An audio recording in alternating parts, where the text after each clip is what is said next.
Welcome to the City of New Bedford's Arts and Culture Show. My name is Lee Heald, and I'm the director of the AHA program, which stands for Arts, History, and Architecture. And every second Thursday in downtown New Bedford from 5 to 9, we host the city's free arts and culture celebration. And we include all facets of the community. We have over 60 partners. It is open, it is free, and it is always a great festival. Now for April's AHA night on April 11th, it is the Sustainable South Coast is the theme. But one of the special things is it is the day that we celebrate the Earth, and we have the Earth Eve Parade, which is one of the largest people-powered parades, zero carbon footprint parades in New England. And I think last year we had 27 floats and 3 marching bands. And so later on in the show, we'll be talking to some of the citizens who have been recognized as Mother Earths, and we have a Father Ocean coming to talk to us about what they do in the community and kind of what they've done since they've been recognized as part of the Earth Eve celebration. April is also the time for new exhibitions in downtown, and we'll be featuring the new show from the Master's Program at the Star Store for the Visual and Performing Arts program at UMass. There will also be new exhibitions at Gallery X, at Artworks, and all of the galleries are just open and ready for springtime. So we hope that you will join us for that. We also have a Shrink Your Footprint Fair at the Whaling Museum. There's also the Sustainable South Coast Film Festival. And so there's just so much going on for downtown that we hope you will enjoy us. And as part of the show, we'll be looking back a little bit at what happened in March. There was a wonderful yarn bombing that happened for the Artworks, the facade of Artworks and the fountain in Custom House Square, as well as what we hope is the first annual basketball team between the police and the fire department. Mayor Mitchell gave the tip-off, and it was refereed by City Councilor Joe Lopes and Eric Brito of True Bounce. Art Tebbets of Cafe Arpeggio is really the city's troubadour, and he is wonderful. He's been awesome about identifying and bringing to us new and fresh talent in the downtown area, really the region. And so he is here to introduce his spotlight for April.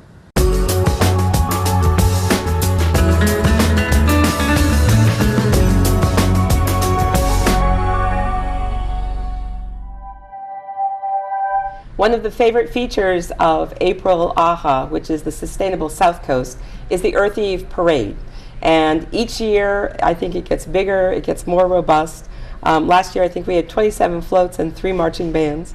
And so it's a huge effort to really get citizens out, to have kids participate, and to have really people see what's going on in the South Coast, and also to celebrate Earth Eve. And I have 2 people with me who are going to talk a little bit about that. Christina, why don't you introduce yourself and tell us a little bit about UMass Dartmouth and their involvement in the parade. Hi, I'm Katrina Semick. I'm the South Coast Serves Coordinator at the University of Massachusetts Dartmouth Ledoux Center for Civic Engagement. Long title. Yes, and this year we're actually going to be trying to get a larger audience and expand the parade for Earth Eve, which is going to be on April 11th at 5 p.m. Right, steps off from right in front of the New Bedford Public Library. Yes, on Market Street. Right. And so one of the things is the UMass Dartmouth students from the Center for Civic Engagement connect with different community organizations. Is that right? Yeah, we actually connect faculty members, students, UMass students, and after-school programs in the area, right, to allow children to make floats as a part of their curriculum and have them in the parade. And one of the special things about the floats is they're completely people-powered. So you can ride a bike, you can carry it, you can push it, you can pull it, you can wear it, but there's no engine, it's a zero carbon footprint operation. It's all materials that have been renewed, yes, reused, recycled. Yes, also the floats honor the earth. Right. They use the 3 R's, reduce, reuse, and recycle. Right. So a lot of the floats are made of recycled materials, repurposed. We're hoping to have maybe some sort of a recycled fashion show element. Nice, nice. Some cheerleaders, marching bands, and basically a lot of people in the community who are passionate about environmental issues, who want to share that with the public through papier-mâché floats, through holding a banner, and just marching in the parade and supporting their community. And so if people see this and they want to get their brownie troop involved, or Boy Scouts, Cub Scouts, whatever, church groups, you know, affinity groups, how can they contact you? They can call me at 508-999-8932, or you can email southcoastserves@gmail.com. And it's important that people contact you in advance, because we number the floats and organize them, and kind of there's a review stand. It's actually actually pretty spectacular. Yeah, it really is. The mayor comes out, and we have a master of ceremonies, and the Kay Kelly Drum Corps from the African Drumming Group from UMass Dartmouth is going to be part of it this year, along with Jimmy Eckert and the Steel Drum Band. So it's a huge operation. People should come down and see it if they don't participate. And then we have Tim Blessed, who is a former Father Ocean. One of the citizens who are recognized and claimed. And tell us a little bit about kind of what you do in your life work and what you've been doing since you were crowned Father Ocean. Cool. Well, I'm a socially conscious hip-hop artist. Yeah. And a lot of the themes that I use are sustainable themes. Right. Because of the time that we're in right now. Right. You know, the fact that we're dealing with climate crisis, and just people need to be more aware. And hip-hop is a powerful tool, powerful culture, especially for the youth. For the youth. And a lot of people really, that's a vehicle that, you know, I use along with Third Eye and Youth Build and other organizations to, you know, get at the youth to let them know about some of these themes that people need to know, and some of these issues like climate change, you know. And so, you know, I've had an opportunity to make a lot of songs about the bee, because of the colony collapse disorder that's happening, about the whales, because, you know, we are a whaling city, and also the divestment campaign that 350.org and Bill McKibben has been launching for a while, regarding, you know, people having to divest from the fossil fuel industry that's really killing us, our planet. You said you were just down with him. Where? Yeah, down in Washington. You know, there was a big protest. Rally. Yeah, huge rally, protest. You know, really trying to get President Obama to do the right thing around the Keystone XL pipeline that, you know, threatens to, you know, destroy life, especially for human beings and other animals. You know, the Earth is still going to be here, but, you know, the question is, will it be inhabited by us and other beings? And so this pipeline, you know, really threatens to do that if we continue to use fossil fuels in the way that we've been doing, which is really abusive to our planet. Right. Well, thanks to both of you. I think that it is one of the participation and the kind of these views are one of the things that makes April AHA kind of stand out throughout the year. And thank you for your work on behalf of the Earth and AHA.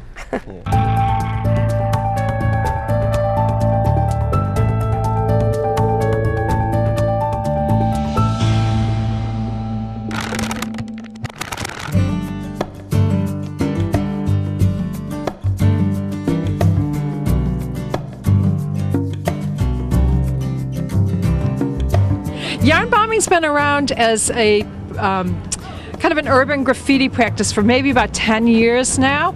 It's all over the world. It's not just an American phenomena.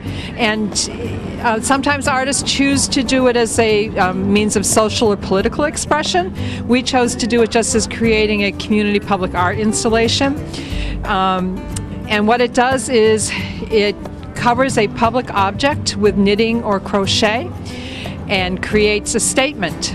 And we put out a call to the community asking people just to send us squares, and we sewed them all together to create this whole big project. So it's been a lot of fun. We're getting a lot of publicity for it, which is great. But Artworks has been really excited to be able to bring this to the community.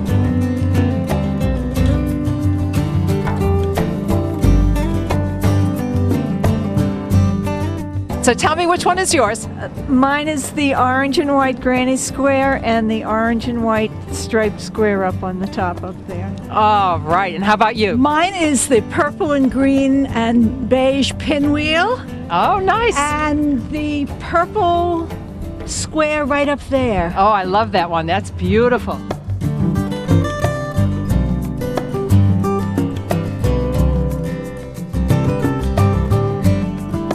This This has been a really great project. It's brought together so many different people in the community.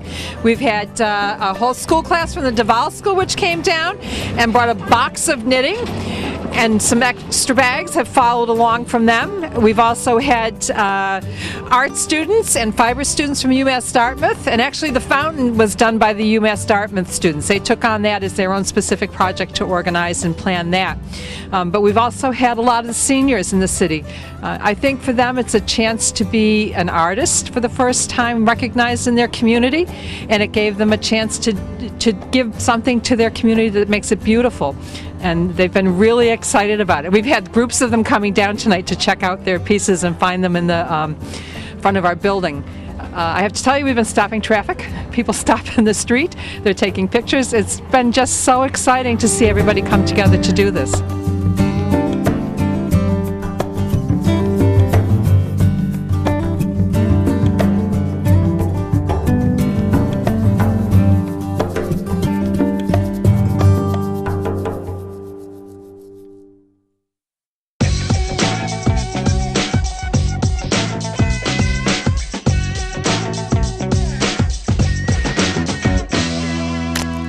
Hi, I'm Art Tebbets. I'm the host of Cafe Arpeggios Open Mic every Thursday night from 7 to 10, 800 Purchase Street. We have the best open mic in the area. We have lots of friends who come in and play for us. We have kids who are just starting off. We have some old geezers like me pull their guitar out of the closet, haven't played in years. We have professionals who are touring who stop in just to say howdy, try out a new song, try out a new piece of material, and run it in front of our audience. And we've got everything in between. We have people who like folk music. We have people who like country western.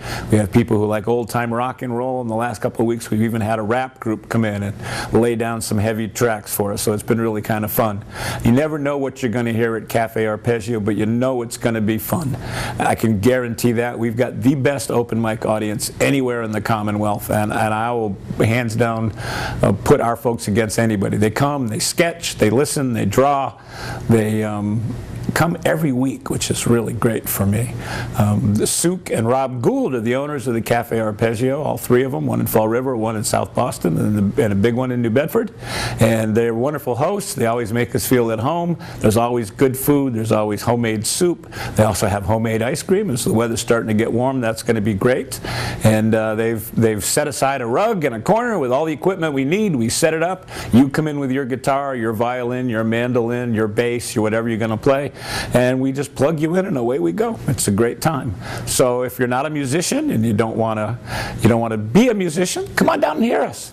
If you are a musician or you think you're going to be a musician, here's your chance to come play for folks. Once a month on AHA Nights, we have a special feature, and we've had a great collection of features this year. And in April, we have a young lady by the name of Jillian Kay, and a friend of mine was there a couple months ago. He came in and he said, I saw this young woman at the Bedford Art Museum, and she was wonderful. She sat in the corner with a ukulele, did some amazing songs.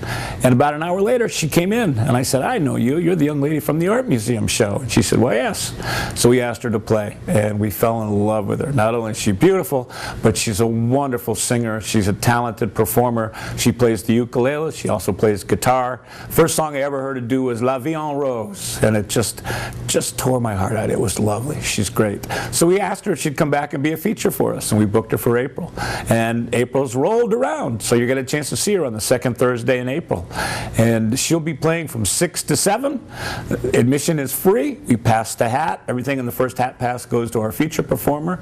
And then the rest of the night, it's a surprise. It's a wonder. We never know what it's going to be. People ask me every week, oh, what's tonight going to be like? And I never know. Especially for you, we have a sneak peek at our April feature, Jillian Kay. Here she is now.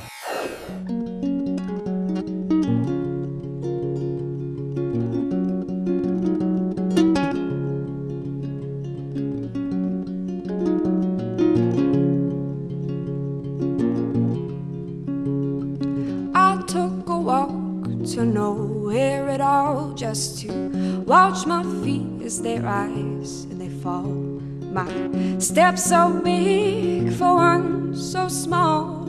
I learned to go from the green and the tall. Born naked and screaming alive in the wilderness where I did sings in my body rise. I'm revived, I'm revived, I'm revived.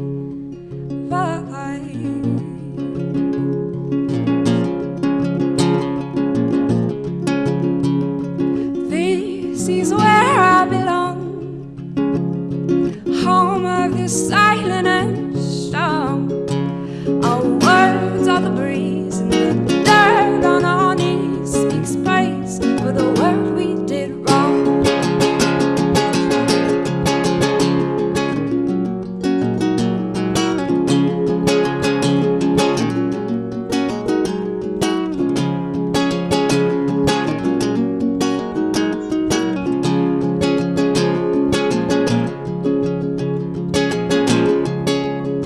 I'm covered in the ivy and thorns. I'm barefoot through thickets and storms. My skin is bark and my heart is so worn. I'm walking until the morning.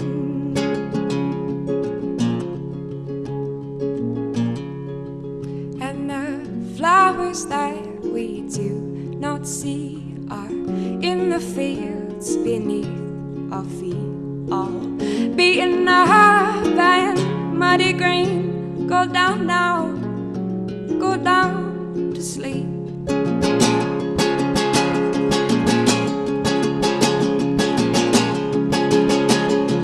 This is where I belong,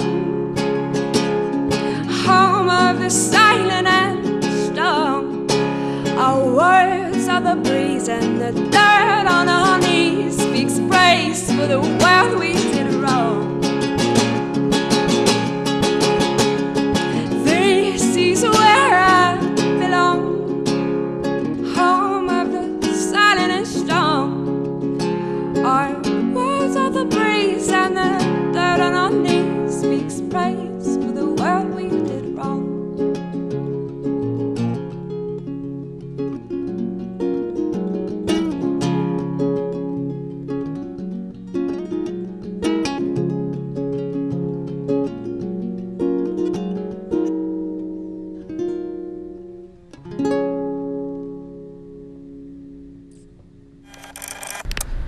We're back with 3 of the women who have been crowned Mother Earth. One of the great things about the Earth Eve Parade is that we recognize citizens who have really had an impact on how we understand the issues of sustainability and being friendly and conscious of our place on the Earth.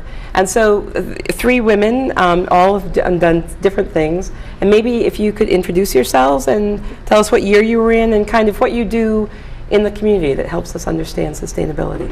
Sure, my name is Lynn Kosh. I was crowned Mother Earth in 2007. Right.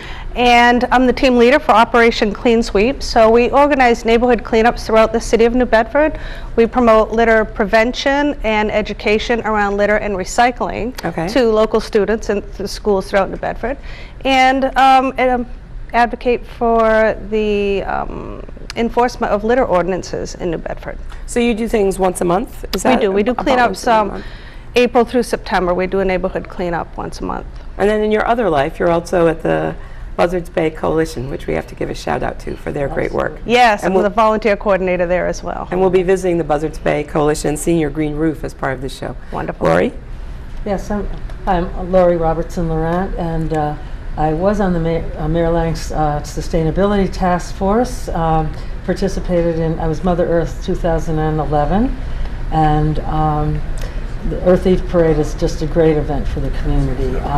I'm teaching, right now I'm teaching at Bridgewater State University. I'm teaching, one of the courses I'm teaching is called Reading and Writing About Sustainability. It's actually an English course.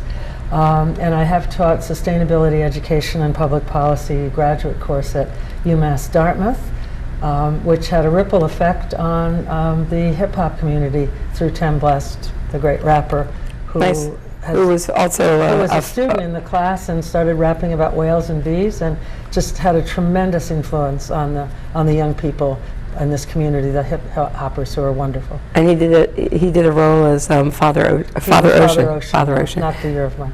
And Diane?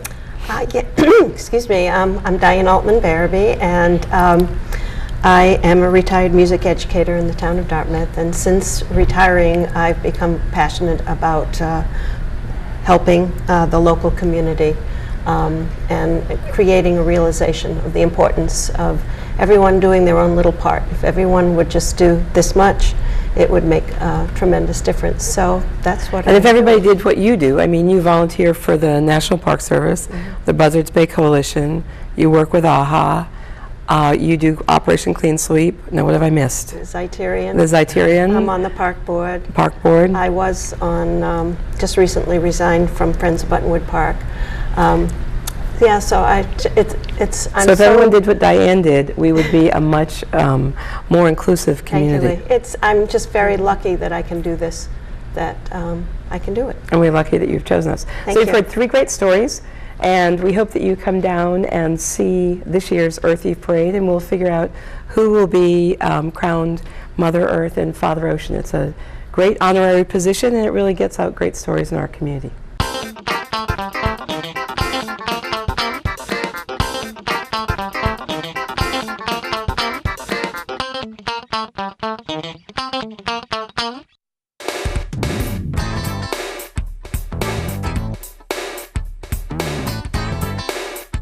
We're here at Nativity Prep, and we're about to start the basketball game. The firemen versus the policemen. The departments are working for AHA, and Eric Brito from True Bounce is going to set up the whole game. Yes. And we have Joe Lopes here as the city councilor. We hope that this is a better referee role than the normal city council. That will be more fun for you. We'll see. It could be a lot of fun tonight. So Eric, tell us a little bit about True Bounce. I mean, you're the perfect company for us to talk about in terms of creativity and New Bedford. And Yes, True Bounce is a local manufacturer. We have a technology breakthrough in basketball backboards. We innovated a backboard, perforating it so it provides a better bounce for the players. More excitement, more offensive score, more fun.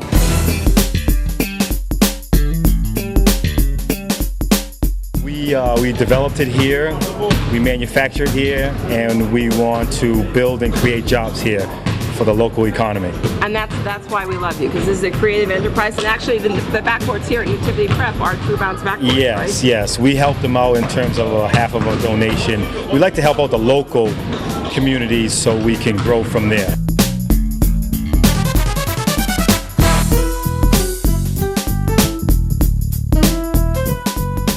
Kind of automatic for me because I'm a former professional referee, and my dad has been in the community for years, and myself, and we've been running games. So when you asked me to kind of sponsor and help out and put the game together, it was a no-brainer for half an hour. Plus we enjoy coming down to the community and putting some games together.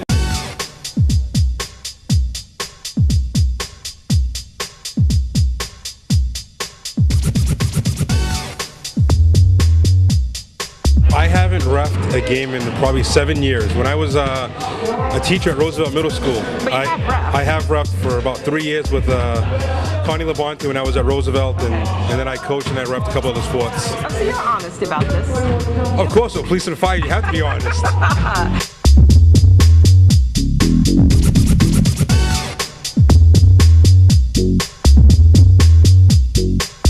I actually played on his hoops for the first time today. And it was a real difference in the feeling how it played. Nice, nice. I'm looking forward to watching the cops and firefighters play as well.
Welcome to the Richard C. Wheeler Bay Learning Center run by the Buzzards Bay Coalition. We're located in downtown New Bedford at 114 Front Street, across Route 18 from the waterfront.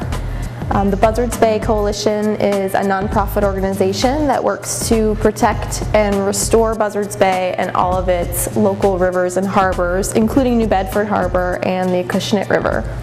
We're open weekdays from 9 to 5 and we're free to the public, so come on down anytime, and especially during AHA nights. The Buzzards Bay Coalition's headquarters is a green building. This is a 180-year-old building that was renovated in 2010 to LEED Platinum standards for energy efficiency and sustainability. In this building, we have thicker walls that help keep warm air in and cold air out in the winter. We have solar panels that help reduce our dependency on fossil fuels. And we also have a green roof. Our roof is covered with plants, and that helps reduce pollution to the environment.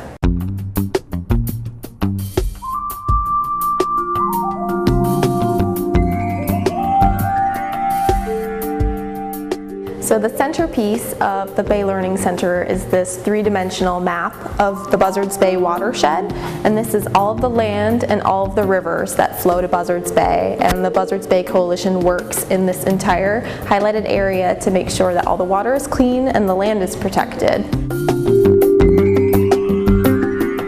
We use the different colors to illustrate different land surfaces in the Buzzards Bay watershed.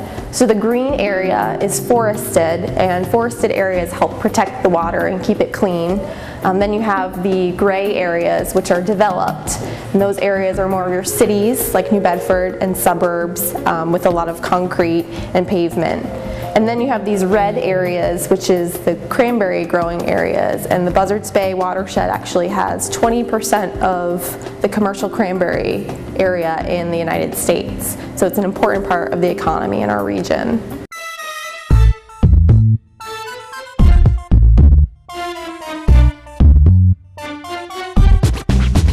Just outside the Bay Learning Center is this public plaza and sculpture garden. These sculptures are called habitats. They were designed by local artist John Magnin, and they depict eelgrass, which is a type of grass that grows underwater in Buzzards Bay. It's very important to fish and shellfish, as well as to keep the water clean, but it's threatened by pollution. So these sculptures help remind us about eelgrass and help inspire people to protect Buzzards Bay. And people can come to this plaza anytime to sit and relax and also enjoy the free public Wi-Fi that we provide.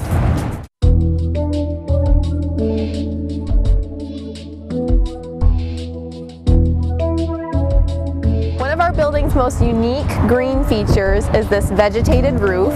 Instead of asphalt or metal, our roof is covered with plants. These plants absorb more than half of the rainwater that falls on our roof. So this reduces the amount of water and pollution that enters the streets and the sewers and New Bedford Harbor.